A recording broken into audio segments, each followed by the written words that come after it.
శంకరాచార్యుల వారు అమ్మవారి కనురెప్పల రోమములతో కూడిన దీర్ఘమైన నేత్రములను రెక్కలు కలిగిన మన్మథుని బాణములుగా ఊహాకల్పన కావించి అద్భుతమైన భావాన్ని పండించారు. గతే కర్ణాభ్యర్ణం గరుతైవ పక్ష్మాణి దధతి పురాంభేత్తు చిత్త ప్రసమరస విద్రావణ ఫలే ఇమే నేత్రే గోత్రాధరపతి కులోత్తంశకలికే తవాకర్ణాకృష్ట స్మరసర విలాసం కలయతః. భూమిని ధరించిన పర్వతరాజైన హిమవంతుని వంశమునకు శిరోభూషణమైన పూమొగ్గవైన తల్లి పార్వతి, నీ కన్నులు ఆకర్ణాంతము వ్యాపించి ఉన్నాయి. నీ కన్నురెప్పలకున్న రోమములు బాణములకు కట్టిన పక్షిరాజు ఈకలను పోలి ఉన్నాయి. అవి త్రిపురములను భేదించిన శివుని యొక్క శాంతస్థితిని పారద్రోలి శృంగారభావం మొలకెత్తించేవిగా ఉన్నాయి. అవి కర్ణముల వరకు ఆకర్షింపబడిన మన్మథుని బాణముల యొక్క విలాసమును తలపింపజేస్తున్నాయి.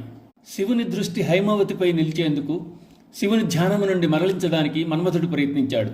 కానీ శివుణ్ణి మోహవశం చేయలేకపోయాడు.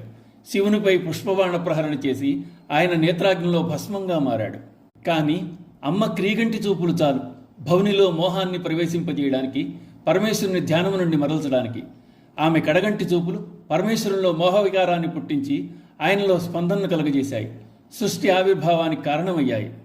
ఇక్కడ అమ్మవారి కన్నులను కదిలించగల మన్మథబాణాలుగా భావన చేశారు. పుష్పబాణములు సంధించిన వింటినారిని కర్ణముల వరకు లాగి వదులుతారు. అలా అమ్మ కళ్ళు ఆకర్ణికాంతంలై ఆమె చెవుల వరకు వ్యాపించాయి. అమ్మ క్రీగంటి చూపులే మన్మథబాణాలుగా మారాయి, శివుని మనసులో వికారాన్ని కలగజేశాయి. అమ్మవారి కనురెప్పలు బాణములకు కట్టిన పక్షుల ఈకల వలె భాసిల్లాయి. అమ్మ చూపులు శివునిలో శృంగార భావాన్ని మేలుకొలిపాయి. అమ్మవారి నేత్రాలు మన్మథ బాణాలను మించిపోయాయి. శివుడు త్రిపురములను ఒక్క బాణంతో భేదించి వేశాడు. అది శివుని సామర్థ్యం.